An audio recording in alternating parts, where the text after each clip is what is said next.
Hello students, welcome to Achievers classes, and this is the first video of your biology lecture.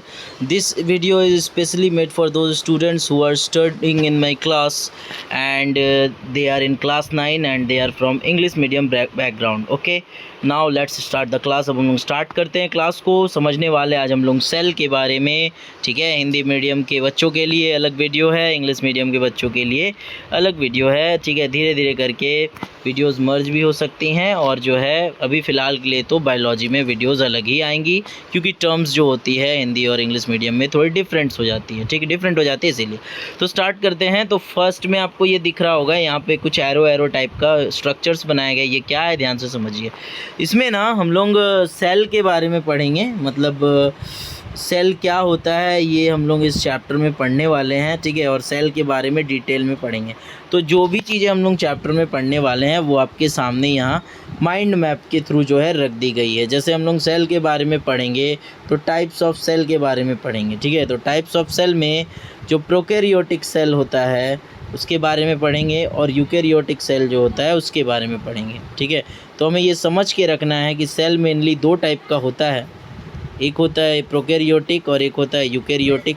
Prokaryotic का कोई भी type नहीं होता आगे. यूकैरियोटिक में जब हम आगे बढ़ते हैं तो हमें प्लांट सेल और एनिमल सेल दिखाई देता है. ठीक है, इसके अलावा हम सेल को यूनिसेल्यूलर और मल्टी सेल्यूलर ऑर्गेनिज्म के तौर पे भी क्लासीफाई करते हैं, तो उस पर भी हम लोग बात करेंगे. ये जो है माइंड मैप है जिसमें हम लोग जो भी चीज़ें पढ़ने वाले वो लिखा हुआ है. जैसे सेल में हम लोग कंपोनेंट्स ऑफ सेल के बारे में पढ़ेंगे, तो सेल वॉल के बारे में पढ़ेंगे, मेम्ब्रेन के बारे में पढ़ेंगे. ठीक है, साइटोप्लाज्म के बारे में पढ़ेंगे, प्रोटोप्लाज्म के बारे में पढ़ेंगे. ये सारी चीज़ें इसमें दी गई है. हम चाहेंगे कि पहले जो है आप इसको उतार ले. और ऑर्गेनिज्म के टाइप में देख रहे हो आप यहाँ यूनिसेल्यूलर ऑर्गेनिज्म और मल्टीसेल्यूलर ऑर्गेनिज्म, दो तरह के ऑर्गेनिज्म होते हैं. ठीक है, अब हम लोग पढ़ते हैं आगे. देखिए, first of all we are going to discuss about some important points about the cell. Cell के बारे में हम लोग सब इम्पॉर्टेंट पॉइंट को डिस्कस करते हैं. ध्यान से देखिए. सपोज़ आप एक वॉल को देखते हो, दीवार को देखते हो, तो आप देखते हो कि this wall is made up of a number of BRICS. ठीक है, ये जो वॉल है ये एक नंबर ऑफ ब्रिक्स से मिलके बना हुआ है, ईंटों से मिलके बना हुआ है. तो इस वॉल को बनाने के लिए सबसे छोटा जो यूनिट होगा वो क्या होगा, सबसे छोटा यूनिट होगा ईंट. उसी तरह से किसी भी लिविंग ऑर्गेनिज्म का, चाहे वो प्लांट हो, चाहे वो कोई छोटा छोटा ऑर्गेनिज्म हो जिसको हम नेकेड आई से नहीं देख सकते हैं, उन सभी ऑर्गेनिज्म के बनने का कारण जो होती है, सबसे छोटी जो यूनिट होती है उनके फॉर्मेशन का, उसको हम बोलते हैं सेल. समझ में आ गया. तो कोई भी ऑर्गेनिज्म के बनने का सबसे स्मॉलर यूनिट क्या कहलाता है, सेल कहलाता है. तो फर्स्ट पॉइंट को जब आप रीड करोगे तो आपको दिखेगा cell is the basic structural and functional unit of all life forms. मतलब जितने भी लिविंग ऑर्गेनिज्म हैं उनके बनने का स्ट्रक्चरल और फंक्शनल यूनिट जो होता है वो क्या होता है, सेल होता है. उसके बाद देखते हैं, all living forms are composed of microscopic units called as cells. मतलब दुनिया में जितने भी लिविंग ऑर्गेनिजम्स हैं वो छोटी छोटे माइक्रोस्कोपिक यूनिट्स से बने हुए हैं, और इन माइक्रोस्कोपिक यूनिट्स को क्या कहा जाता है, सेल्स कहा जाता है. नेक्स्ट पॉइंट पे चलेंगे, लिखा हुआ है study of structure and composition of cell is called cytology. मतलब ये है कि suppose there is a student who is deeply studying about cell. ठीक है, मतलब कोई स्टूडेंट है और वो सेल के बारे में बहुत डीप स्टडी कर रहा है, then that particular study will be known as cytology. तो वो जो स्टडी होगा उसको हम क्या बोलेंगे, साइटोलॉजी. मतलब कि सेल का जो स्टडी है उसे हम क्या कहते हैं, साइटोलॉजी कहते हैं. ठीक है, अब आगे बढ़ते हैं. नेक्स्ट है, cell was first discovered and observed by Robert Hooke in a thin dead slice of cork in the year 1665. इस पॉइंट से बहुत सारे क्वेश्चंस बनेंगे. 8 में भी ये चैप्टर था. आप जो है इस चैप्टर को 8 में और 9 में काफ़ी ज़्यादा अलग देख पाओगे. 8 में आप सिर्फ बेसिक्स के बारे में पढ़ते हो, इसमें आप काफ़ी डीप में बहुत सारी चीज़ों को पढ़ोगे. ठीक है, तो 1665 में सेल का जो है डिस्कवरी होता है. रॉबर्ट हुक जो है वो डिस्कवरी करते हैं.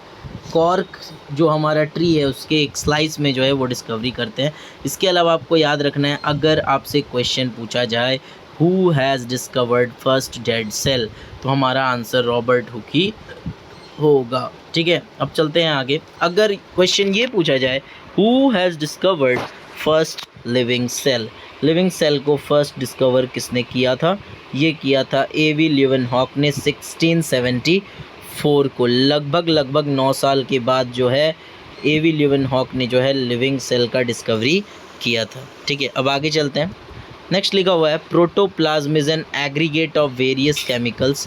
प्रोटोप्लाज्म एक टाइप का केमिकल होता है जो कि अलग अलग प्रकार के चीज़ों से मिलकर बनता है, वाटर से, आयन से, सॉल्ट से, organic molecule like protein, carbohydrate, ठीक है, fats, nucleic acids, vitamin present in cytoplasm along with cell organism and nucleus that constitute a cell. मतलब ये है कि प्रोटोप्लाज्म नाम की ये जो केमिकल है, ये केमिकल सेल में मौजूद होता है और ये जो होता है प्रोटीन, कार्बोहाइड्रेट, फैट्स, इनसे मिलकर बना होता है। ठीक है, ये आपको समझ में आ गया होगा। अब आगे चलते हैं हम लोग। It exist in sol gel states. अब थोड़ा ध्यान से समझते हैं। प्रोटोप्लाज्म जो होता है ना, प्रोटोप्लाज्म सेल के अंदर में, या साइटोप्लाज्म जो होता है, प्रोटोप्लाज्म और साइटोप्लाज्म थोड़ा अलग अलग चीज़ें हैं। साइटोप्लाज्म एक लिक्विड होता है जो कि सेल के अंदर पाया जाता है और प्रोटोप्लाज्म भी एक टाइप का लिक्विड है। दोनों के बीच में अलग अलग डिफरेंस ये होता है कि दोनों अलग अलग कंपोनेंट से मिलके बने होते हैं। ठीक है, तो यहाँ पे लिखा हुआ है it exists in sol gel state. मतलब जो हमारा साइटोप्लाज्म और प्रोटोप्लाज्म होता है वो जेल के फॉर्म में सेल के अंदर मौजूद होता है। जेल का मतलब जेली जैसा होता है ये। ठीक है, अब आगे बढ़ते हैं। नेक्स्ट है सेल थ्योरी। सेल थ्योरी क्या है देखते हैं हम लोग। देखिए, सेल थ्योरी एग्ज़ाम में पूछा जाता है, लिखा रहेगा explain cell theory in detail. ये क्या है देखिए ध्यान से। सेल थ्योरी जो है, ये थ्योरी दिया था दो साइंटिस्ट के दिया था ये थ्योरी। पहला साइंटिस्ट का नाम स्लाइडेन है, दूसरे का स्वान। 1838 में ये थ्योरी दिया गया था। ठीक है, इस थ्योरी में ये बात बताई गई थी कि जितने भी प्लांट्स और एनिमल्स हैं वो सेल्स से बने होते हैं। All plants and animals are composed of cells. ठीक है, उसके अलावा cell is the basic unit of life, और लाइफ का जो बेसिक यूनिट होता है वो क्या होता है, सेल होता है। ठीक है, इसके अलावा all cell arise from pre existing cell. मतलब कि अगर किसी बॉडी में पहले से सेल मौजूद है तो उस बॉडी में और सेल भी डेवलप कर सकते हैं। मतलब कि जितने भी सेल है वो प्री एग्जिस्टिंग सेल से ही डेवलप करते हैं। यहाँ तक आपको समझ में आ गया होगा। अब आगे बढ़ते हैं। Viruses are the exceptions of cell theory. ठीक है, देखिए जनरली क्या होता है कि जितने भी प्लांट और एनिमल्स होते हैं वो सेल होते हैं। इसके अलावा मतलब सेल से बने होते हैं, और सेल जो होता है बेसिक यूनिट ऑफ लाइफ होता है, और सारा का सारा सेल जो होता है वो प्री एग्जिस्टिंग सेल्स से बनता है।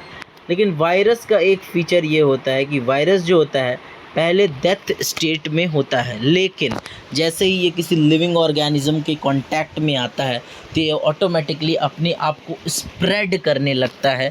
वहाँ पे जो है ये लिविंग फॉर्म में आ जाता है। जैसे कोरोना वायरस एक वायरस है। जनरली कोरोना वायरस जब हवा में होता है तो वो लिविंग फॉर्म में नहीं होता, लेकिन जैसे ही किसी लिविंग बॉडी के कांटेक्ट में आता है तो उस बॉडी से एनर्जी लेकर के वो जो है लिविंग फॉर्म में आना शुरू करता है और अपने आप को रिप्रोड्यूस करने लगता है काफ़ी ज़्यादा नंबर्स में। ठीक है, इसके अलावा यहाँ एक छोटा सा डायग्राम आप देख पा रहे हो। यहाँ ये कॉर्क का दिखाया गया है स्लाइस को, जिसमें ये जो कंपार्टमेंट्स दिख रहे हैं आपको, इस टाइप के कंपार्टमेंट्स दिख रहे हैं, ये सेल है, और ये जो पॉइंट जैसा बीच में स्ट्रक्चर है ये जो है हमारा न्यूक्लियस। ठीक है, अब उसके बाद चलेंगे आगे। तो टाइप्स ऑफ सेल और ऑर्गेनिज्म अगला टॉपिक है जिसमें हम लोग ये समझेंगे types of cell. Mainly cell जो होता है वो 2 टाइप का होता है। ठीक है, तो ये आपको याद रखना है। अगर आपसे सेल का टाइप पूछे तो आप 2 टाइप्स का सेल मेनली बोलोगे। ठीक है, जनरली देखा है तो ऑर्गेनिज्म के हिसाब से यूनिसेलुलर, मल्टी सेलुलर भी बोल सकते हैं, बट अगर हमसे सिर्फ सेल का टाइप बोला जा रहा है तो आप बोलोगे प्रोकैरियोटिक सेल और यूकैरियोटिक सेल। ये क्या होता है हम लोग आगे पढ़ेंगे भी। आप देख पा रहे हो प्रोकैरियोटिक सेल में हमारा आता है बैक्टीरिया, ब्लू ग्रीन एल्गी, ये जो है प्रोकैरियोटिक सेल में आता है। लेकिन यूकैरियोटिक सेल में पारामेशियम, अमीबा, ठीक है, यूकैरियोटिक में ये ऑस्ट्रिच और पाइन ट्री, इस तरह की ऑर्गेनिजम्स जो है ये यूकैरियोटिक सेल्स में आती है। ये सिर्फ एग्जाम्पल के लिए दिखाया गया, और ये जो नोट्स है ये जैसा दिख रहा है आप वैसे ही उतारिए, फ़ोटोज़ भी थोड़ा बहुत बनाइएगा। ठीक है, या आप नाम लिख करके भी छोड़ सकते हो। ठीक है, तो याद रखेंगे सेल का 2 टाइप्स मेनली होता है शुरुआत में, प्रोकैरियोटिक और यूकैरियोटिक। और ऑर्गेनिज्म को अगर हम देखें सेल के हिसाब से तो ऑर्गेनिज्म 2 टाइप का होता है। एक होता है यूनिसेल्युलर ऑर्गेनिज्म और एक होता है मल्टी सेल्युलर ऑर्गेनिज्म। तो ये यूनिसेल्युलर ऑर्गेनिज्म में ये सारी चीज़ें यूनिसेल्युलर में आएगी और ये जो है ये मल्टी सेल्युलर में आएंगे। ठीक है, तो समझ में आ गया हो, वो यहाँ तक तो समझ में आ गया होगा। अब हम लोग अगला जो टॉपिक डिस्कस करने वाले हैं वो है प्रोकैरियोटिक सेल और यूकैरियोटिक सेल। मतलब कि on the basis of types of organisation of cells के ऑर्गेनाइजेशन के हिसाब से दो टाइप के सेल होते हैं, एक होता है प्रोकैरियोटिक और एक होता है यूकैरियोटिक। तो इसके बारे में we will discuss in the next class. I hope you would have like this video. Keep liking this videos and videos will be coming rapidly. ठीक है, बहुत ही तेज़ी से वीडियोस आएंगे। ठीक है, आप लोग जो है नोट्स बनाते रहिए, चीज़ों को समझते रहिए। जैसे ही आप ये वीडियो देख लेंगे, सेल चैप्टर के शुरुआत के 2-3 पेजेस को अच्छा से रीड करिए, आपको पूरा का पूरा पेज का नॉलेज मिल जाएगा। आई होप आपको ये वीडियो अच्छा लगा होगा। वीडियो अच्छा लगा है तो लाइक करिए और चैनल के नीचे कमेंट सेक्शन में जा कर के बोल दीजिए कि I have understood the concept. ठीक है, मतलब मुझे कॉन्सेप्ट समझ में आ गया है। अब जो है अगला वीडियो फिर आएगा जिसमें आपको फिर से जो है इस चैप्टर को देखने को मिलेगा। आगे के जो पार्ट्स में हम लोग पढ़ने वाले हैं वो सब देखने को मिलेगा। ठीक है, thank you so much for watching. Bar bar videos को देखिए, ज़्यादा से ज़्यादा रिवीजन करिए। ठीक है, you will get the proper guidance from achievers classes. Thank you for choosing us.